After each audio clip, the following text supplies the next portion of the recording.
Hello my body builders friends and fitness যারা workout করছো তাদেরকে আজকে আমি এই যে প্রোডাক্ট আছে না ক্রেটিন নিয়ে কিছু কথা বলতে চাই।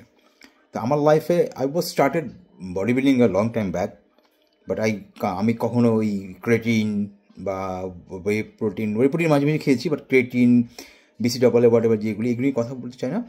তো এখানে মজার ব্যাপার এটা, এই ক্রেটিন নিয়ে আজকাল অনেক দিন ধরে অনেক মানে body builder, not for only Bangladesh, India, Pakistan, I have seen in America, সবাই এটাকে অনেক প্রিফার করে, বলে এটা একমাত্র সাপ্লিমেন্ট যেটা কোনো সাইড ইফেক্ট নাই।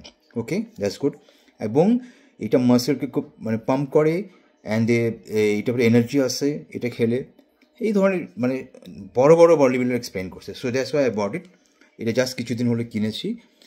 আমার ওই যে আফটার করোনার টিকা নেওয়ার পর ব্রেন সবারই মেমোরি একটু প্রবলেম হচ্ছে, এটা মেমোরি অনেক কাজে দেয় কিন্তু সোয়েট। এবং আমি আমার আদার্স পরিচিত বডি বিল্ডারকে আক্স করেছি, তারা সবাই একটা কথা বলছে, this is very good, creatine is very good for a body builder. That's why bought it. But আমার একটা বডি এরম বডি বলছেন যে প্রবলেম, আমি BCAA ট্রাই করছি, আমার শরীরে একদম কাজে লাগে না। প্রি ওয়ার্কআউট করেছি, কাজে লাগে না। এইটা নিয়েছি, এইটা যেদিনই আমি খেয়েছি আমি ওয়ার্কআউট করতে পারি না, এনার্জি ফল করে, কিছু একদম বিরক্ত লাগে, এনার্জি ফল করে, ভালো লাগে না। তো আমি ওয়ার্ল্ডের বড় বড় বডি বিল্ডারকে ইন্টারভিউ দেখেছি, বা এটা ইউজ করতে কীভাবে হয় যে সেইট সবভাবেই করেছি। বিফোর ওয়ার্কআউট 30 মিনিটস 50 মিনিটস আগে খেয়েছি, ওটাও দেখছি কোনো লাভ হয়নি।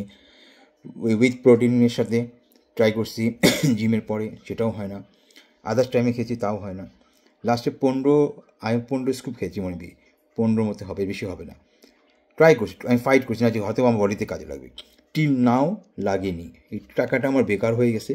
তো আমি এটাই বলবো যে আল্লাহ তাআলা সবার বডি একরকম বানায়নি, ঠিক আছে? এই যে আমরা যে ইউটিউব দেখে বা ভিডিও দেখে যারা বিভিন্ন ধরনের এক্সারসাইজকে ফলো করো, বা প্রোটিন ইউজ করো, বা এক্সেস ফুড ইনটেক করো, that is total wrong man. Because তুমি যখন একটা ভালো বডি বিল্ডারকে দেখবা, when you watch any kinds of body building video, this is very good body builders, তো তুমি আগে ভাববা যে ওর বডিটা কীভাবে হয়েছে, হ্যাঁ, তখন তুমি ওর জিনিসগুলি ফলো আপ করবা। তো এইখানে আমি একটা এক্সপ্লেন করব যে সবার জন্য সব কিছু না, ঠিক আছে? আমি আমার লাইফের প্রোটিন খেয়েছি কেমনে জানেন? একটা কিনেছি বড়, কিনে সপ্তাহে 2 দিন থেকে 3 দিন খাইছি, আবার 2 সপ্তাহ খাইনি, আবার খাইছি। এইভাবে একটা প্রোটিন মানুষের যায় 3 মাস বা 2 মাস, আমার যায় 1 বছর 1.5 বছর। সেই পাবলিক আমি রিয়েল ফুড খেতে পছন্দ করি। সাত্তু খাই, sattu my favourite, sattu banana and milk shake করে খাই। তোমরা যারা বিগিনার আসো, আমি বিশ্বাস করবো না, ছোলা কিনে ধুয়ে ওয়াশ করে যে কোনো আটার ইয়েতে গেলে ওরা ওই যে আটার মতো ব্লেন্ড করে বের করে দেয়, ওইটা দিয়ে বড় স্কুপ দিয়ে 3-4 যে চায়ের স্কুপ যদি হয় 4-5 স্কুপ দিবা, দুধ দিবা, বানানা দিবা, দিয়ে শেক করে খাবা। হয়তো ওই প্রোটিনের মধ্যে এত গ্রাম প্রোটিন নেই, বাট কাজে দেয়। দিস ইজ ওয়ার্কিং, হ্যাঁ, অনেক ভালো। এবং টয়লেট ক্লিন হয়, ঘুম ভালো আসে, এনার্জি থাকে, মাচ বেটার। আর বাংলাদেশের প্রোটিনগুলি 90%ই ফেক বলতে গেলে, সবাই তো এটাই বলে, পাকিস্তান, ইন্ডিয়া একই অবস্থা। তো ছোটো ভাইয়েরা, তোমরা বডি বিল্ডিং শুরু করেছো, ধৈর্যের সাথে বডি বিল্ডিং করো। আর ক্রেটিন আমাকে স্যুট করেনি, আমার মনে হয় ওয়ার্ল্ডের ভিতরে আমি 1%, মেবি আই অনলি 1%। যেটা আমার মনের কথা আমি এক্সপ্লেন করতেছি, সত্যি কথা, ঠিক আছে? এটা হয়তো অনেকে বলবা কী বলে, পাগল নাকি, ট্রু কথা বলছি। এই দেখো, মাত্র দেখো কইটুকু ইউজ করেছি, হ্যাঁ।